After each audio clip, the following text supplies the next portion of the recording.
उपस्थित नहीं है, मुख्य न्यायाधीश उपस्थित नहीं है, तो ऐसी स्थिति में सुप्रीम कोर्ट का जो सीनियर व्यक्ति होगा, वरिष्ठतम न्यायाधीश, अगर सीजेआई नहीं है तो उसकी अनुपस्थिति में जो सीनियर न्यायाधीश होगा वो न्यायाधीश जो है राष्ट्रपति को शपथ दिलाएगा। इस बात का आपको ध्यान रखना है, ठीक है। तो ये आपके कई बार पूछा भी जा सकता है, तो शपथ दिलाता कौन है, तो आपको याद रखना है सुप्रीम कोर्ट का मुख्य न्यायाधीश। अगर वो उपस्थित नहीं है तो कौन दिलाएगा, तो अगर वो उपस्थित नहीं है तो सुप्रीम कोर्ट का जो सबसे सीनियर न्यायाधीश होगा, जस्टिस होगा, वो जो है आपके राष्ट्रपति को शपथ दिलाएगा। ये याद रखना है। अगर पूछ लिया जाए कि राष्ट्रपति शपथ किस बात की लेता है, तो वो याद रखना है आपको, राष्ट्रपति जो शपथ लेता है वो शपथ जो है संविधान की रक्षा और लोक कल्याण की शपथ लेता है। आगे देखिए इसका कार्यकाल, ये बड़ा इंपॉर्टेंट है, कई बार पूछा हुआ भी है, वैसे सबको पता ही होता है इसका कार्यकाल कितना होता है। राष्ट्रपति का जो कार्यकाल होता है वो कार्यकाल होता है आपके 5 वर्ष का, सबको पता है। लेकिन इसके संबंध में कुछ बता देता हूं मैं।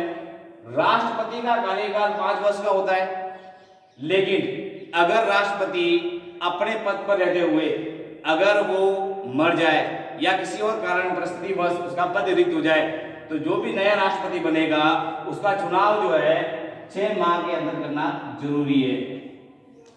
नया जो राष्ट्रपति बनेगा उसका जो चुनाव कराया जाएगा वो 6 माह के अंदर अंदर करवाना अनिवार्य होता है। और जो भी नया राष्ट्रपति बनेगा उसकी जगह पर उसका कार्यकाल जो है 5 वर्ष ही रहेगा, यानी शेष अवधि के लिए वो राष्ट्रपति नहीं बनेगा, उसका कार्यकाल जो है वो 5 वर्ष का ही रहेगा। ये बड़ा इंपॉर्टेंट क्वेश्चन है। देखिए, अगर राष्ट्रपति अपने 3 साल की सेवा को पूरा कर लेता है और उसकी डेथ हो जाती है तो उसके शासनकाल के 2 साल बाकी रहते हैं।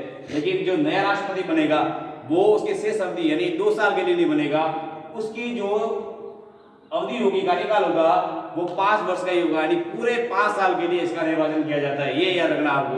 और ऐसी स्थिति में अगर वो मर जाता है तो उसकी जगह पर नया जो राष्ट्रपति बनाना है उसको 6 माह के अंदर अंदर उसका चुनाव करवा के उसको बनाना होता है। अब देखिए एक और बता देता हूं मैं, ये कार्यकाल का जो संबंध है वो ये है कि अगर मर जाता है तो ये याद रखना है कि 6 महीने के अंतर्गत उसके पुनः निर्वाचन करवाना जरूरी होता है। और जो भी नया राष्ट्रपति बनेगा उसका कार्यकाल पूर्ण रूप से 5 वर्ष का ही होगा। ये आपके दिमाग में रखना है, ये इंपॉर्टेंट है। अब देखिए, शपथ दिलाता सीजीआई या उसकी अनुपस्थिति में वरिष्ठ न्यायाधीश दिलाएगा, ठीक है। इसके अगर ये शपथ लेता है तो लेता किस बात की, ये भी मैंने आपको बता दिया, वो भारत के संविधान की रक्षा और लोक कल्याण की शपथ लेगा। लेकिन ये पद पर बैठता कब है, शपथ लेता कब है, ये बता देता हूं मैं, ये इंपॉर्टेंट क्वेश्चन है। देखिए, वैसे इसका जो उल्लेख है ना वो संविधान के किसी भी आर्टिकल में किया हुआ नहीं है, संविधान में किया हुआ नहीं है। वैसे वर्तमान में प्रचलन है कि जो भी नया राष्ट्रपति बनता है वो 25 जुलाई को शपथ लेता है। जो भी आपका नया राष्ट्रपति बनेगा वो 25 जुलाई को शपथ लेगा। इसके बारे में थोड़ा बता देता हूं मैं। देखिए, 25 जुलाई को क्यों लेता है, वैसे ये आपके संविधान में लिखा हुआ नहीं है कि आपको 25 जुलाई को ही शपथ लेनी है, या कहीं पर भी किसी भी आर्टिकल में लिखा हुआ नहीं है। लेता क्यों है ये बता देता हूं मैं। आपको याद होगा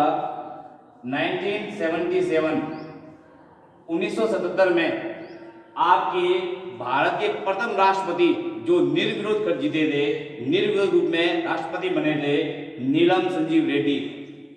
ये याद रखना है, भारत के एकमात्र ऐसे राष्ट्रपति थे जो निर्विरोध भारत के राष्ट्रपति बने 1977 में। इन्होंने जो है अपनी शपथ नीलम, नाम बता देता हूं, रिपीट, नीलम संजीव रेड्डी, इन्होंने जो है निर्विरोध चुनाव जीता था और वो भारत के राष्ट्रपति बने। एकमात्र ऐसे राष्ट्रपति है जो निर्विरोध भारत के राष्ट्रपति बने। इन्होंने जो अपनी शपथ ली थी वो शपथ ली थी आपके 25 जुलाई को। तब से ही ये प्रचलन हो गया कि हर राष्ट्रपति जो है 25 जुलाई के दिन ही शपथ लेता है।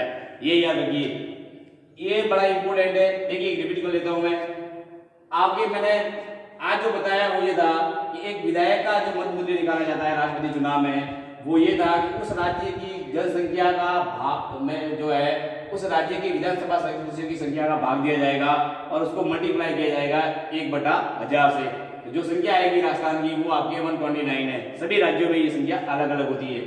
एक सांसद का निकालोगे तो सभी राज्यों के विधायकों का जो मत मूल्य है उनका योग टोटल और उसमें भाग दिया जाएगा 776, जो मैंने आपको बता दिया लोकसभा और राज्यसभा के निवासी सदस्यों का योग है। इसका भाग देकर आपके एक सांसद का मत मूल्य निकाला जाता है।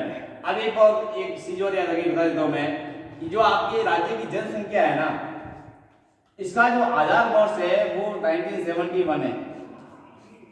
इस जनसंख्या को ध्यान में रखकर ही भाग दिया जाता है और ये व्यवस्था जो है तब तक कहां तक रहेगी, ये याद रखना है आपको, 2026 तक रहेगी। ये आपका आधार वर्ष याद रखना है 1971 1971 ये आधार वर्ष है आपके मत मूल्य निकालने का, ये याद रखना है। उसके बाद में मैंने आपको बताया शपथ कौन दिलाता है, तो शपथ दिलाता है CJI। थैंक यू, बाकी कल पढ़ेंगे।